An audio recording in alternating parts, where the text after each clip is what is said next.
Welcome to Killer Psychologist. Today we're going to unpack the psychology behind 764. But first, what is 764?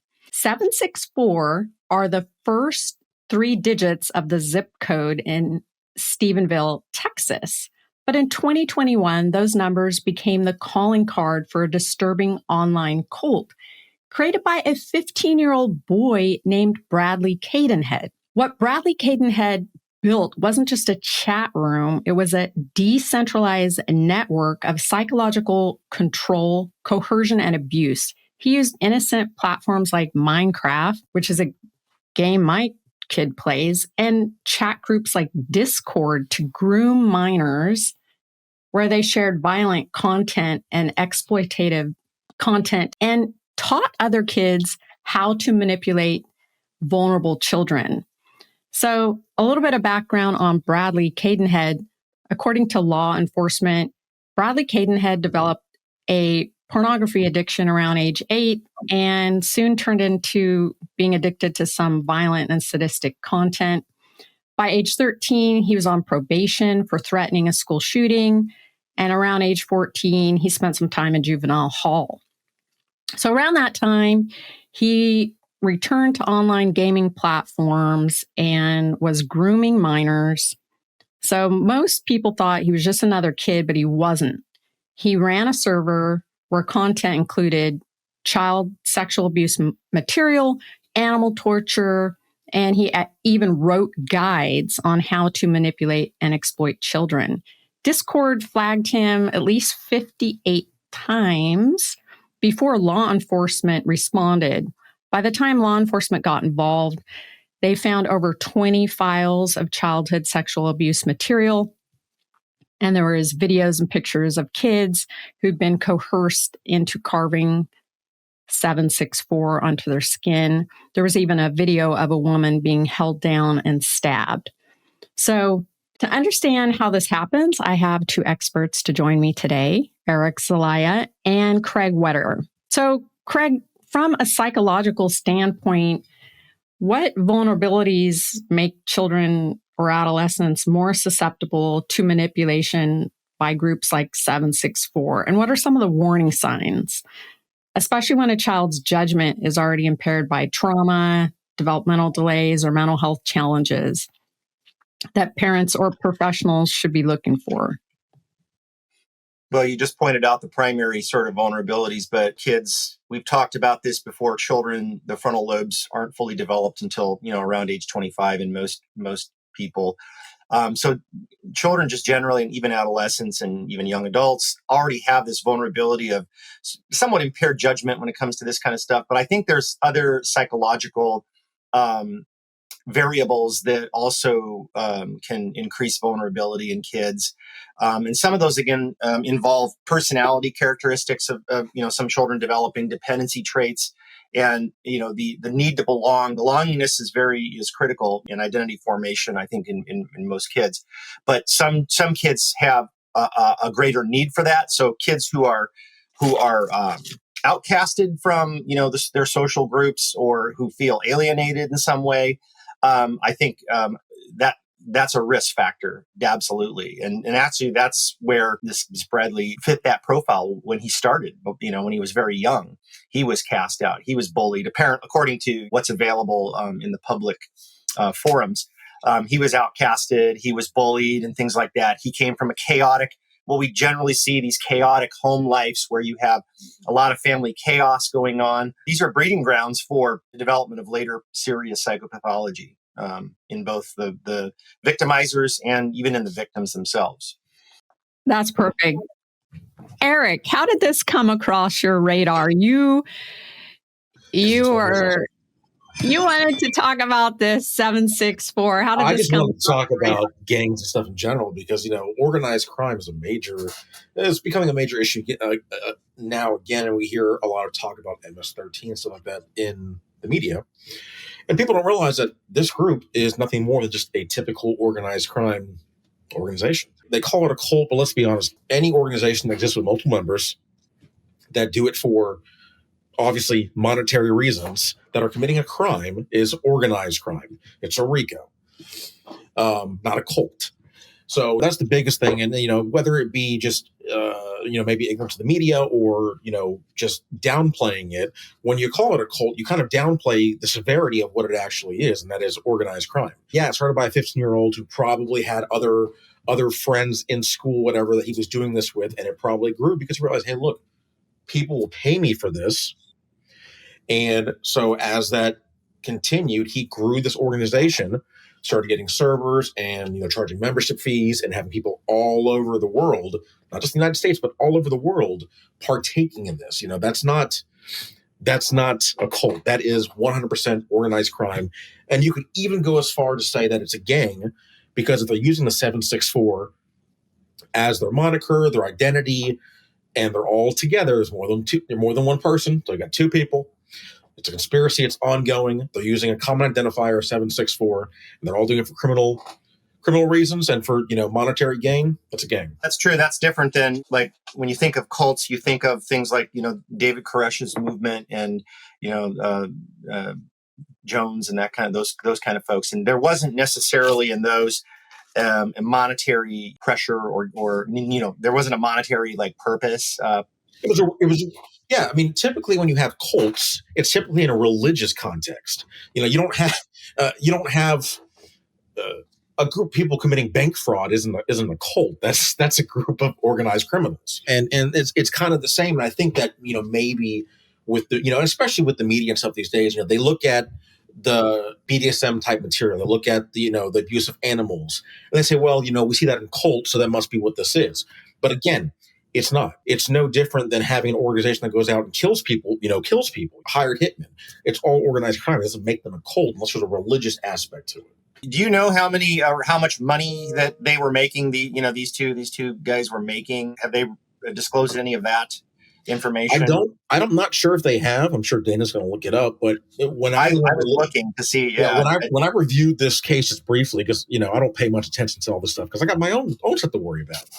But when I was looking into just this case, because the Nexus, I mean, I know the entire investigation started in Texas, but then the Nexus took it to international. I think there was a lot of money. I think they were using cryptocurrency as a primary means to launder that money. And my assumption is, and again, the feds don't get involved, and there's a lot of money there to recoup.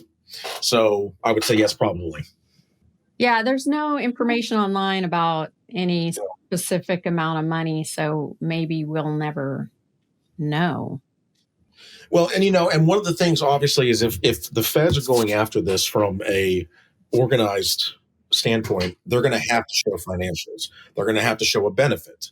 There's going to have to be some type of, because again, you can't have an organization, can't charge them racketeering if there's no benefit. If it's not organized, there's no benefit, because then at that point, you're just committing a crime for no profit.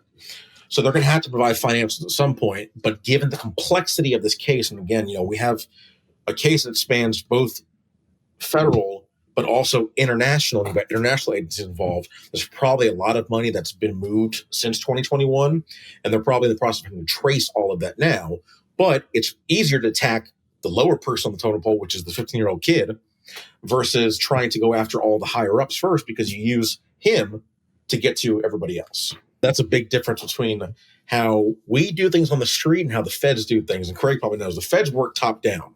Yeah. So, they don't look the way that I look at things, because I come from behind prison bars, So when we look at things, we put it together differently. The feds are working, top down. We can see patterns and say, hey, look, this looks like crime. This looks like RICO, and let's prove it. The feds, they come in and say, well, I don't know if there's a crime here yet until I find it.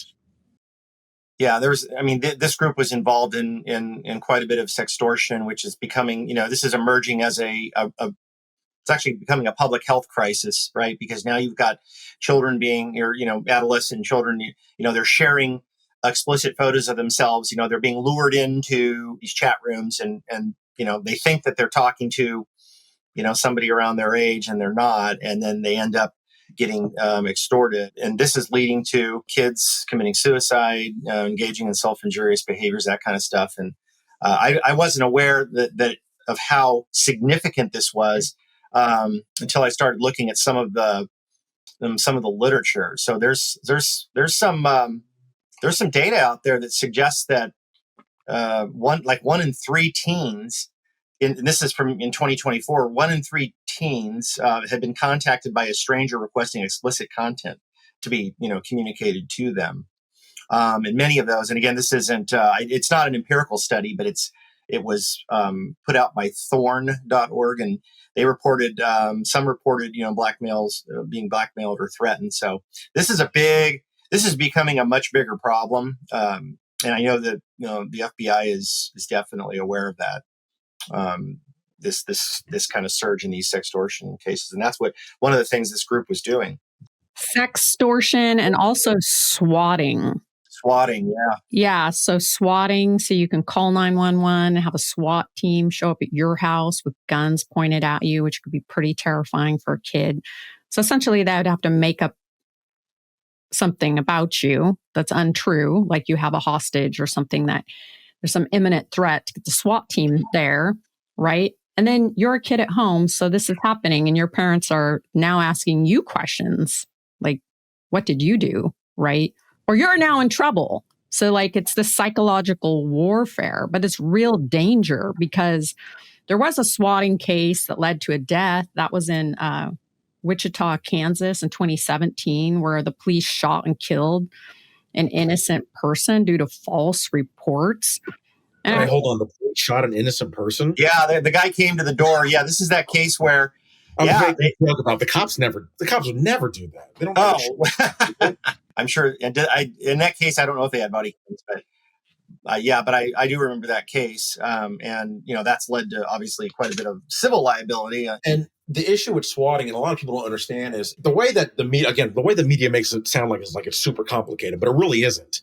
I pick up the phone, I find out where you live at, Dana, and I call the non-emergency number for your county and say, hey, look, this lady, Dana Anderson, is at XYZ address. She's got, all these.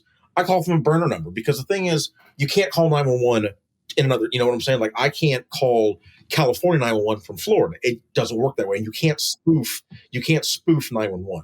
But what they do is they contact the non-emergency numbers, and they use a burner number so it doesn't trace back to anybody. And that's how they get the swatting thing started. It's a complex issue too, because in a sense, there are indicators to show a dispatcher that this call is probably bullshit. But for whatever reason, we have not gotten that far where we've taught our dispatchers how to weed through the bullshit, to determine what is swatting and what isn't. Yeah, and in this group, have there been any swatting incidents connected directly to this group, Dana? I don't have all that information. There is one interview with a girl named Eve who was lured into Discord.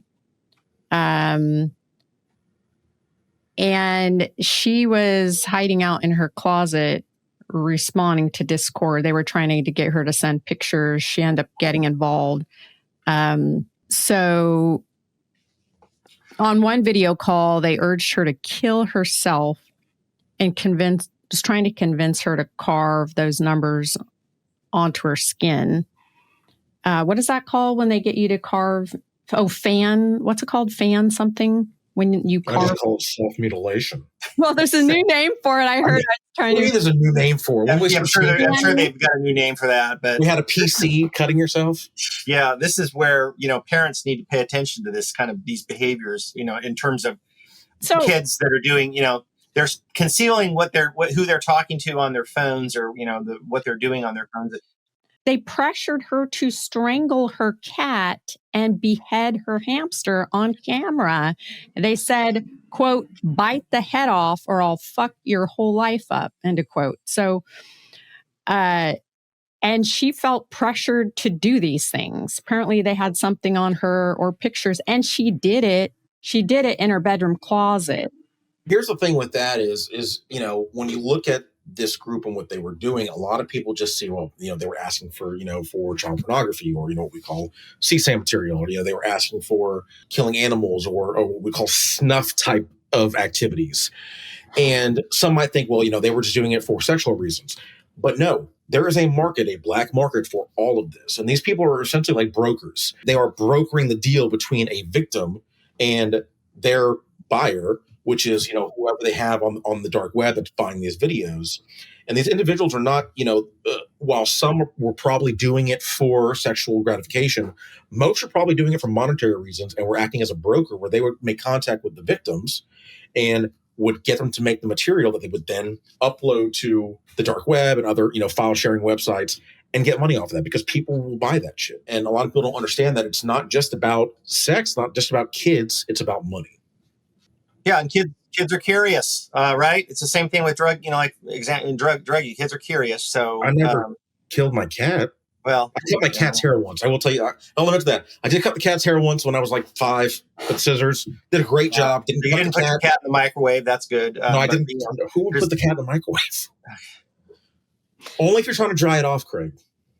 That's another story. But someone did put their cat in a microwave and strangled it and threw it into the water. The microwave wasn't enough. They had to strangle it too, or they strangled it before they put it in the microwave. It's unclear, but anyways, one of those would be intent. The other one would just be just heat of the moment.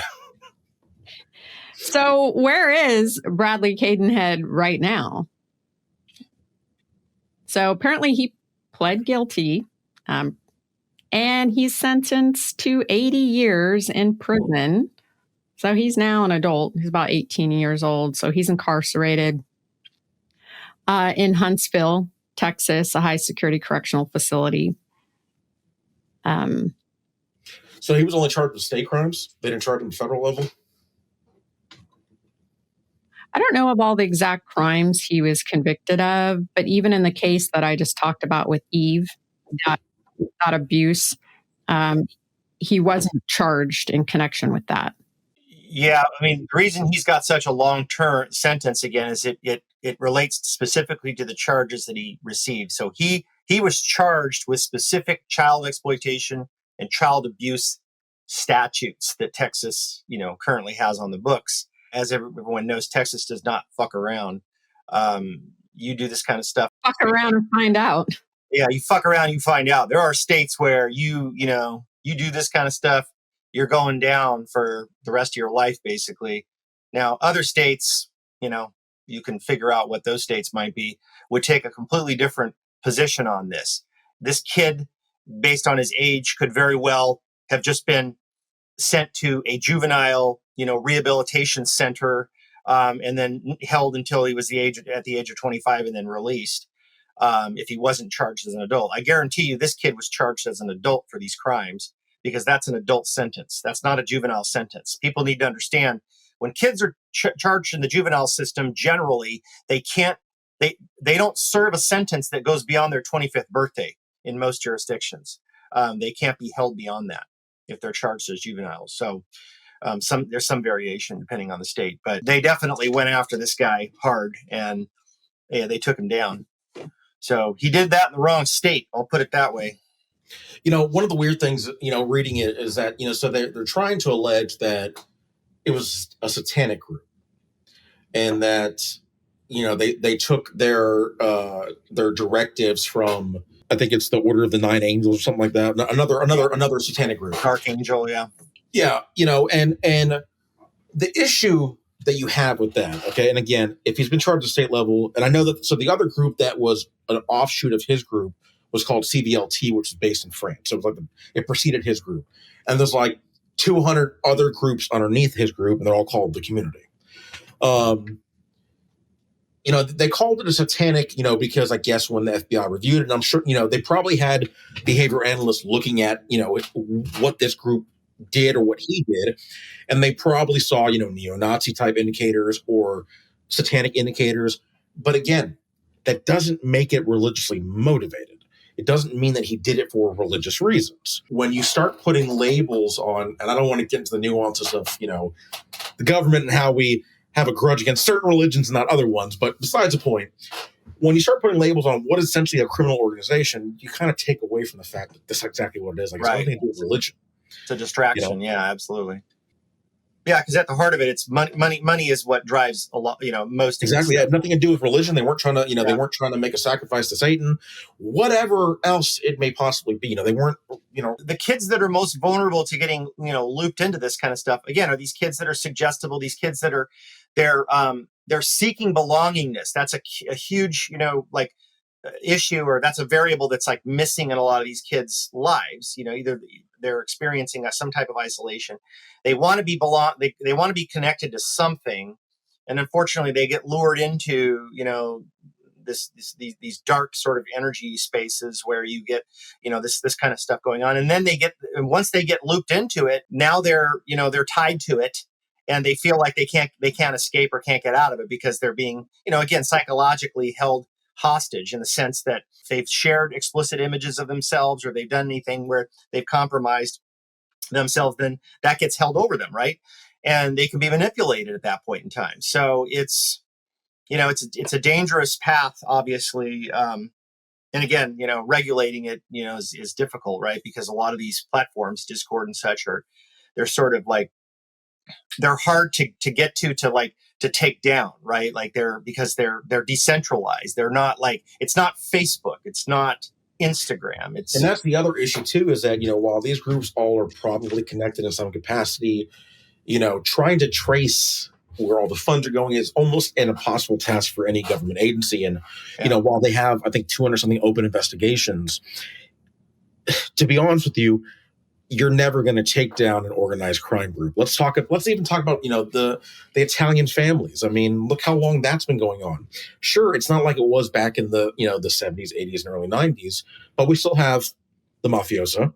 We have it here in Florida. Has law enforcement action stopped it from growing or stopped it at all? No, it hasn't. They just have adapted.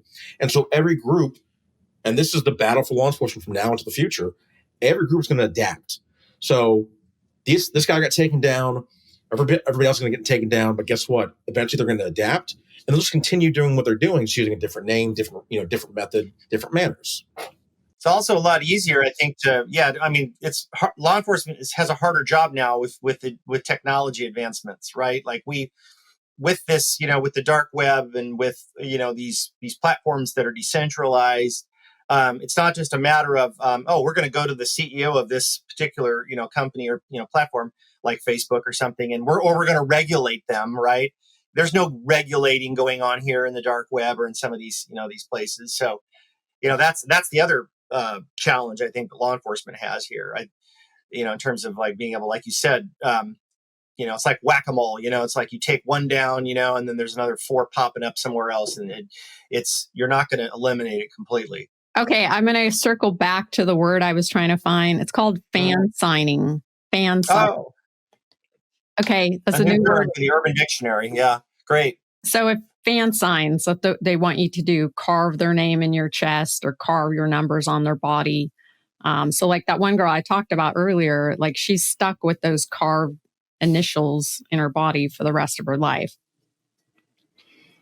And there was some other followers, right, that are one of them holding at gunpoint for someone to slice their neck and produce blood and have someone drink it. So they're just sadistic, anything they can do, right, to get it and take the pictures, get the videos. I mean, that's exactly what it is. And again, drinking the blood, we view it as a religious type thing. Right. In the context of this organization, they're not doing it for religion. They're doing it for the shock value. That's exactly what it's for. And again, this type of stuff, as crazy as it sounds, people pay. People pay to watch this stuff. Yeah. And that's a whole other conversation in terms of the people that consume this content and where they're at psychologically. Is concerning, because this sadistic masochistic intersection of these kinds of fantasy like behaviors, and a lot of those are sexualized, right? A lot of those have a sexual intersectionality to them, and people that's how they get their sexual gratification, is through viewing snuff porn, things like that, and that's a whole other, we're talking psychologically, those people that are consuming sexual-based homicides. Yeah, those those people. There's a lot going on there, and they can be depending on their personality architecture, could be dangerous themselves at some point in the future, because they've desensitized. They're desensitized to, these graphic, displays of violence, and it almost gets normalized, right, in their stream of consciousness. Very dangerous. Yeah, I mean, I mean, I guess a good way to kind of compare that is you think about somebody who's been in law enforcement, fire, EMS, whatever that is, and you see all kinds of crazy shit every day, and then you got to get desensitized to all of that. Like, it doesn't bother you anymore. And with these kids, and whoever else with the group, once the money starts coming in, now it's just okay. I'm just doing this to it's just another action for them. Like, it doesn't have any value, meaning they don't value anybody else's life there. And no, they don't. Yeah. But what's interesting, again, when we talk about cult and Satanism, etc., this reminds me of when we had those satanic scares back when I was a kid growing up, when all the Satanists wanted to kill you and don't touch your candy from Halloween because there's needles and LSD in it, and don't play Dungeons and Dragons. Yeah, don't play Dungeons and Dragons. Yeah, straight to hell. I still have yet to find the candy with LSD in it, but Hey, they say LSD might help depression now, so Hey, you guys already know that I'm a huge supporter of psychedelics, so we can talk about this another day, though. Today is crime. Today it's crime. So there was another victim of this group. Her name was Sophia. So she had a history of mental health, being sexually abused, different stuff. The group was fat shaming her, and then eventually, psychologically coerced her into cutting a swastika in her skin. And then there was, in this red room. So they actually had a girl, they tried to convince her to hang herself in her closet while live streaming it. So she ended up surviving. But these are some of the victims' stories of how they got involved, just some of their vulnerabilities, like the one girl with this eating disorder, fat shaming her, losing 60 pounds. She continues to keep going back to these chats, like for some connection, right? Why is she even in these chats? How does she get involved, right? And then getting to the point where you're on a live stream beheading a hamster, like your pet hamster. Like, how did we get there?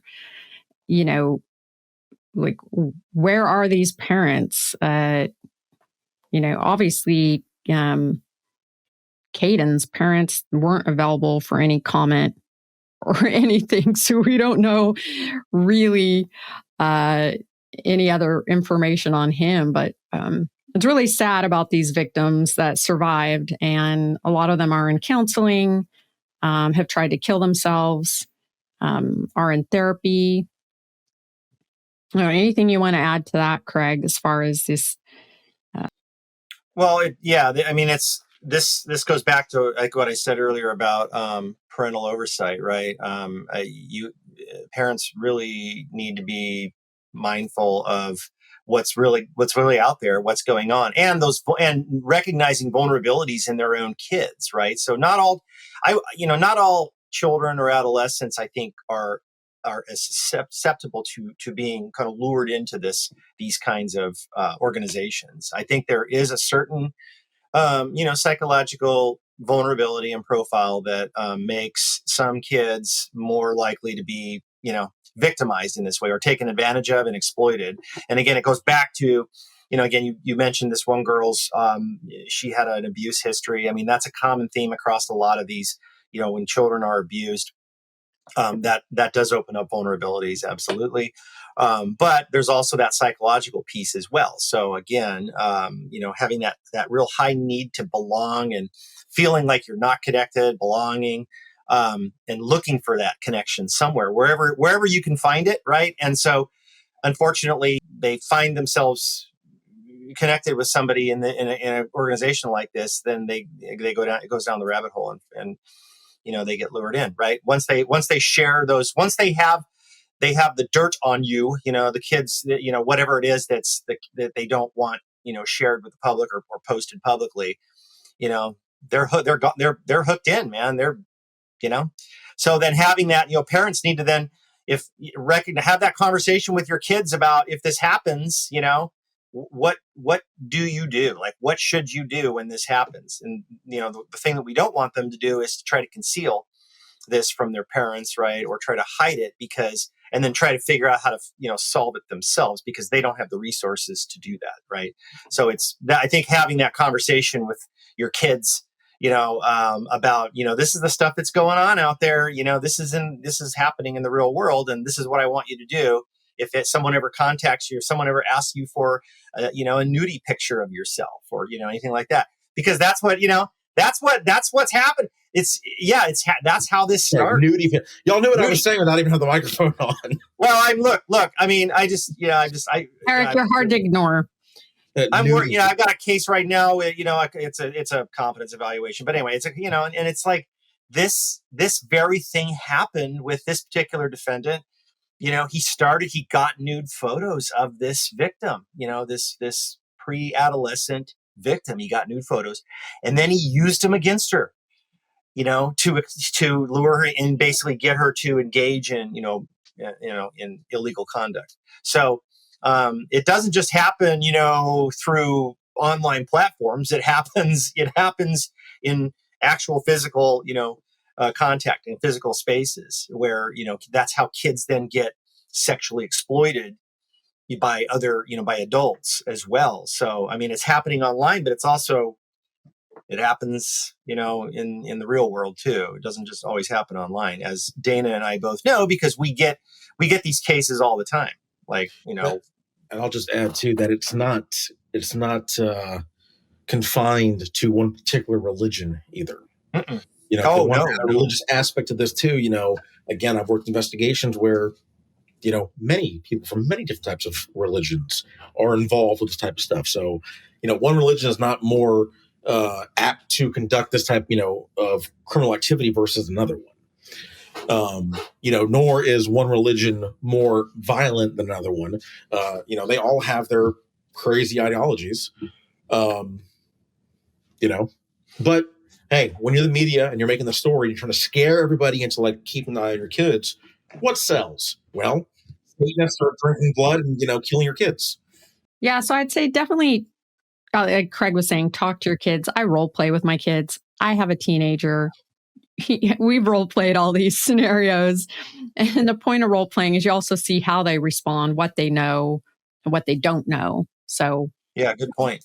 And if you see a deficit in what they know, like they don't know how to handle this, or they would do the wrong thing. You just role played with them. And I always role play with my son. If someone comes to the school to pick you up and they say, your mom sent me, and they get in the car, like, pick me up. How we role play through that, right? You have, seriously, like role play.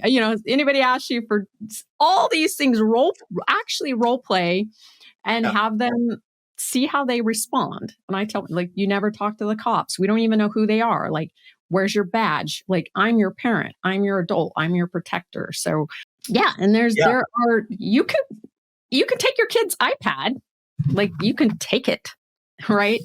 Or take their phone or set, go parental controls as well, and things that, that might, limit what they can access, are also, I think, available, as well. But boy, that gives me a good idea about putting together a training for parents on how to handle, these types of very scenarios with role plays and with activity. But yeah, that would be what a great idea.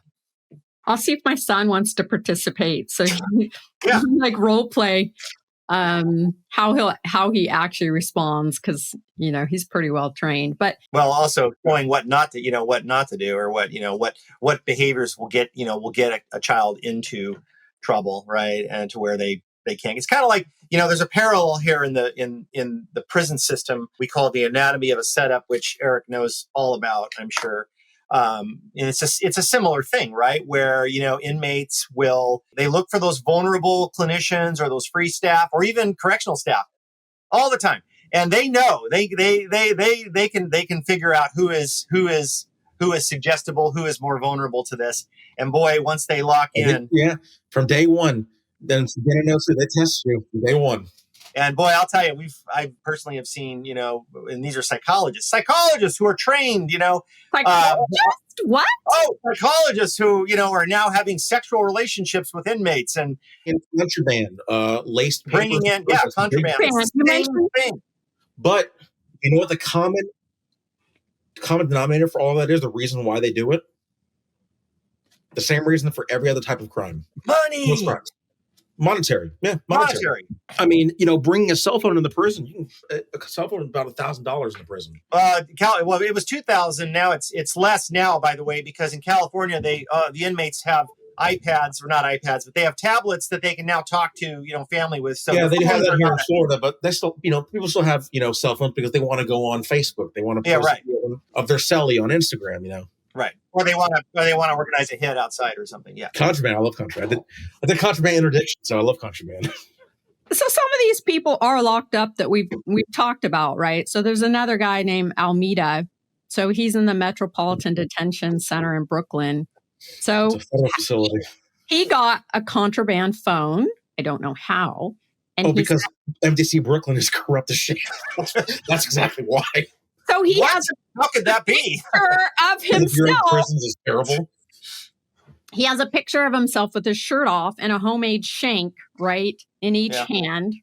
And he has some comments. He's locked up. He's in he's in shackles with his hands and feet. But in the courtroom, last time he was in court, he yells out, "When I get out of here, I'm going to kill y'all. I'm going to come after your fucking kids." I'm sure, Craig, let's be honest. The number of times that I heard that over my career, and it's yet to happen. And I don't want to take away from the fact that, okay, you got a guy who's, in federal custody who's making a threat to you. Yeah, it's scary. But let's be honest. Most of them don't have the means or opportunity to do this. I can't tell you how many times I heard an inmate tell me when I worked that, I'm going to kill you when you get out. I'm going to, sexually assault your family members. And I'm like, all right, dude. Like, I'll meet you when you get out. Just let me know. Happy to help. Happy to help you. Happy to help when you're out. You show up at the house. But in regards to contraband, and the way that most of these inmates get these cell phones in, of course, is by staff. I mean, a lot of times, yes, visitors do take contraband in, but it's a lot harder these days for a visitor to get contraband through security checkpoint than it is for an officer to get through security or a nurse. And I give you an example that, when I worked in DOC and I was assigned to maximum security, part of what we did on the gang unit that I was on was that, we reviewed phone calls. We gathered intelligence. And, we were able to determine, remember one time there was a nurse bringing in cell phones. In return, she wasn't getting money. You know what she was getting in return for the cell phones? Sex. Yeah. It's always two things. It's either money or sex. And was that in Florida? Yeah, of course it was. Yeah. And so what happened? Tell me, Eric, what happened to that nurse? Did she get... Well, she got arrested, yeah. Oh, yeah. She did. She got prosecuted, huh? Well, we, in DOC, they prosecuted, we prosecuted a lot, so yes. Okay. She was terminated and prosecuted. In California, that doesn't happen very often. Yeah, now let me tell you, there are people that have gone quietly and, Yeah, they just let them, they release them, and that's the end of it. If we had to call in, the inspector's office, to do the criminal investigation side, you're going to get charged. So if we have to do extra work, you're getting charged. Or you should get charged. And I'm a strong advocate. I do not want to see, I don't care if you're a nurse, a doctor, a psychologist, or a correctional officer. You pull this shit, you get arrested, and you get sent to prison. Because I'll tell you what, that sets a standard, right? Other people go, that might not be worth the risk. Me going to prison. And when we talk about gangs and organized crime, how dangerous is it to have a bunch of cell phones in a confinement unit? You got to remember, very dangerous. This is a confinement unit. This was our either disciplinary offenders or the worst inmates we had in the compound that could not be out in public. Yeah. You don't want them having a cell phone. Yeah, some people, they get a cell phone, they want to call their wife or their 18 girlfriends. Yeah, but some are engaged in, organized crime, right? Criminal activity and directing operations from whatever it is inside the prison. That's the biggest issue. Yeah, that fires me up. I get sick and tired of when I hear about these. And I hear it all the time from, because I have connections still with, folks in the prison system in Cal. Oh, yeah, they got walked off because they were bringing, cell phones in or whatever. And it's like, all right, where's the criminal prosecution on this? Well, I don't know that that's going to happen. That is why I retired because I was tired. I was tired of doing my investigations, listening to phone calls, reviewing mail, finding officers on phone calls talking to inmates, and then nothing gets done about it. So I was like, you know what? Fuck it. I can go off, be a PI, and not give a shit. That's what I did, And Craig, let's talk about for a second, because we want to talk about some of these corrupt COs that get in there and how does this happen? Well, how does this happen? Well, let's see. We don't know. Oh, I don't know. It's probably the poor background checks that we maybe the background investigation where they have evidence that someone was gang affiliated, as a teenager and probably still has gang connections through, I don't know, Facebook or other social media. And when asked about that during the background, the applicant says or doesn't respond to the background investigator's inquiries, multiple times. And then they clear the person for, through the background. And then they come to the psychologist and the psychologist says, this is strange. What about this? Right. And then we see a protocol that suggests there's an antisocial personality architecture here. And this person, did not, was not transparent about, their background to the background investigator, yet they still got cleared. That's how these things happen, Dana. So. And guess what? So psychologists like us can do these psych evals, and they were paying. So the government had contracts where they were paying psychologists like us $150 to write like a 7-page psychological report with testing. So that, and then barely pay you like minimum wage to do. And then if they don't pass, you're saying this person is a red flag, and they get angry with you because they're just desperate. We need to just clear them and let them in because we need staff. Right. Well, right. So they basically ignore your report, and then you get penalized if you're like, well, I'm going to have to if you want me to testify or write an additional supplemental report, you don't get paid. So the psychologist is incentivized to just pass people to not care. How do you think all these COs got in? There was like one whole prison where all the COs were raping women. They had to shut down the prison, transport them to Texas. And we're like, oh my God, how'd that happen? The shit that I saw. This is happening everywhere, by the way. It's not just, I'm not sure how we got on this topic from gangs, but the shit that I saw as a corrections officer. We got there. I'll tell you exactly how we got there, because it is connected to what we're talking about. It is connected. I just don't know how we got on this specific topic. It's, we talked about, suggestibility, vulnerability of like, staff, inside prisons. We get manipulated just like kids, it's a different. I watched officers, sergeants, this is command staff forcing inmates to eat tobacco. They would find tobacco, and I had a sergeant who made the inmate eat. It was probably like 8 cigarettes. Eat the cigarettes. And I'm like, dude, I fucking can't deal with this shit. I made complaints about officers who were interfering with my gang investigations. They would go find out that a so-and-so member was being interviewed for, gang something. And they would go and try to befriend that inmate. I'm like, dude, fuck you, And these are the problems that you have when you don't do thorough backgrounds on individuals. You don't do proper background investigations. And I can still remember, even when I went through the entire process, like, the most important question that I can remember being asked during my interview was this question: do you have any problems shooting an inmate? That was like the most important question they asked me. What? They didn't ask 2 shits about like my gang affiliation. Right. Before the interview ended, the warden looks at me and says, if you're hired, do you have any problem shooting an inmate? The question that I got asked was, would you have a problem taking a human life? And I said, absolutely not. Under the right circumstances. I said, of course I would have no problem with that.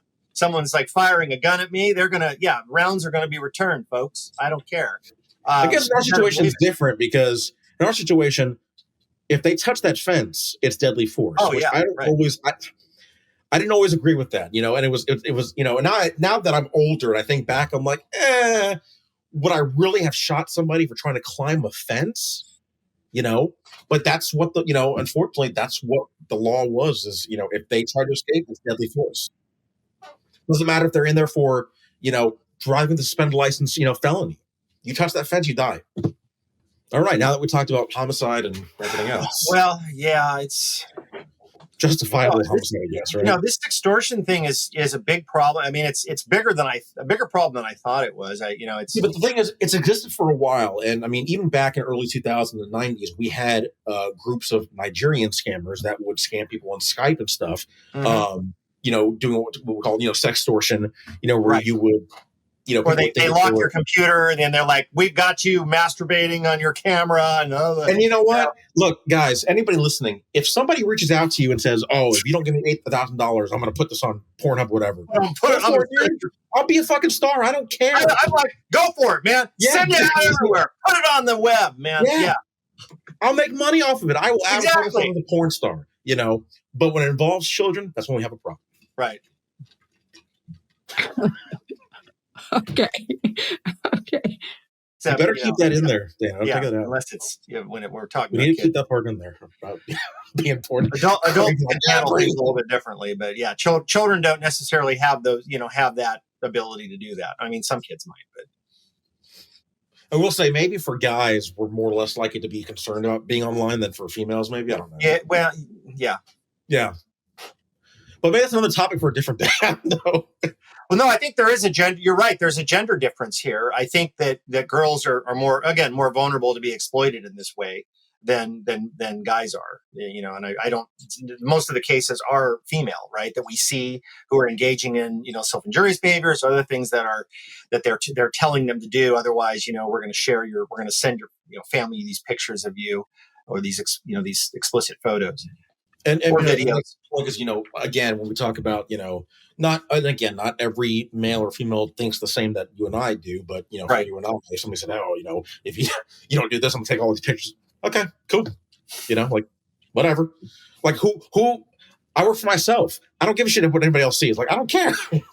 So. But you should always be safe online. Don't talk to strangers. Right. Okay, what lessons did we learn here today? God, if I know. Don't do crimes. Don't commit crimes. Thank you, Eric. Thank you very much. You're welcome. Don't send nudes. Nudes, like Craig said, nudes. Nudies. Well, yeah. The biggest thing is pay attention to what your kids are doing. Yeah. Your adolescents are doing. Look at their phone, because again, these situations are not just, it's not some dude in a white van driving around the neighborhood. People aren't kidnapping your kids from Target. It's happening in the digital age. It's only going to continue getting worse. And unless you pay attention to the signs, and again, it's not just signs of abuse, not just signs of your children, but also look for signs of them getting involved in this type of stuff, changes of dressing styles. Exactly. Behavioral changes. Yeah. Behavioral changes, how they dress, how they act, how they talk, are they paint, again, 764 had a very specific emblem and picture. Is your kid drawing, very particular images all the time, So look for these types of patterns and things as parents, Don't just shove, your phone in your kid's face and be like, okay, go, I'm going to go make mac and cheese now. Yeah, and take your electronic device away from your kid at night. They should be in, like, some parents will let their have the electronic device on their nightstand, or they could act. Nothing good happens after dark. Yeah. Trust me. I can remember when I was a teenager, which was not that long ago. Remember, I'm only 35, so it really wasn't that long ago. Yeah. But I remember, weirdos in my, back when AIM was a thing, AIM, No. Okay, does anybody here watch South Park? Yes. Okay. Craig, when Cartman is typing in the chat room, and he's like, the guy's like, I'm 9 inches. He's like, oh, I hate midget. Some of that, what I'm saying? Yeah. So that's what it was like when I was a kid growing up, man. We're in the chat room, like, I'm 9 inches. And Paul's like, you're a midget. I don't like midgets. This thing's it's been around forever. It's just with technology changes. Yeah. It's no longer AOL online, it's now we've got these underground platforms and stuff that are quite dangerous. Yep. That's all I got. All right, Craig, any final comments? Eric summed this up really well, right? Which is just, parent, because we're talking about adolescents and kids right here, right? So parents have to, take a lead here and be involved in their kids' lives in terms of, their digital lives. And that's, yes, it's intrusive. And yes, kids want autonomy when they get older, right? When they're in adolescence, but there's a trade-off here. How much autonomy do you want to give your kids, knowing what's going on today and what's happening? I mean, I think the threats are absolutely real. And like Eric said there, I think they're going to grow. They're going to continue to grow because of this monetary incentive, these monetary incentives. They always can breed this, right? It can. So that would be my takeaway, or, a takeaway message. All right. Well, I'm headed to juvenile hall, detention facility, to interview a teen based on some crimes he's committed. So this is the type of work we do. So Craig and I do these reports, and sometimes the court is looking for us to make recommendations. What I do eventually is, I interview people like this. I do their psych eval, their testing, write recommendations. So if you need a forensic psychologist, you can find me at psychologydoctor.com. And Eric, where can they find you? We need a PI on your team. We gotta do some sleuth work. We gotta run a background on. I want people to find me though. I like just kind of staying underneath the radar these days. You are found now. You're out there, Eric. You're on this podcast. Well, they can always visit the website at ZelayaPI.com, or our new name, because we did change our name. We are rebranding, sleuthIQ.io. Oh, yeah. Yeah, it's nice, right? Like that, Sleuth IQ, yeah. Yeah, I like it. Yeah, and you should definitely, even if you're, run a background check on anyone you're going to date, or if your kid is getting involved with someone, you can call Eric and... It's more fun to just date them and wait till later. Figure it out, yeah. Figure it out. Life's short, you only live once, adventure thing. Yeah. This is probably why I'm divorced and by myself, because I just, background check everybody. Okay, wrap it up. Craig, where can they find you? And then we're going to piece out. They can find me through you. I mean, I'm connected on your website, so it's easier. Yeah, your website's easier to find than mine, but yeah. Okay. And I would like to say we're going to start doing podcast episodes just only once a month now. I'm going to be out of state a lot this summer, and my son and daughter-in-law are having their first child. So I'm going to be a grandma. So I'm taking time off. So we'll just be producing episodes once a month. But if you have a specific topic you want us to talk about, connect with me on social media. Let us know what you want to hear about, and we will come back and we will research that and talk about that for you, so you can learn more about forensic psychology. So thank you so much for joining us today. And that's it for Killer Psychologist. Thanks for listening. For episode details and merch, check out killerpsychologistpodcast.com. And for forensic services, you can book online at psychologydr.com. That's psychologydoctor.com.